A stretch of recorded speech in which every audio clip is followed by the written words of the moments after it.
నమస్కారం. Betting app గురించి ED వాళ్ళు పిలిచారు 30 రోజు రావాలని. కొన్ని డీటెయిల్స్ ఏమేమి జరిగింది, మీకు వాళ్ళకి ఏం తీసుకున్నారు, ఎందుకు చేశారు, ఎప్పుడు చేశారు, వాళ్ళు యాజ్ ఎ డిపార్ట్మెంట్ వాళ్ళు పనిచేశారు.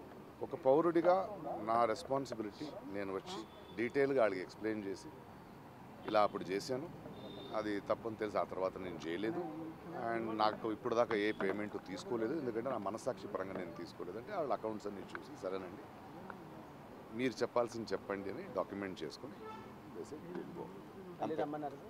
మళ్ళీ రమ్మని లేదు, అయిపోయింది. లేదు కదా నా దగ్గర ఎకనామికల్ ట్రాన్సాక్షన్, అదే చెప్పాను.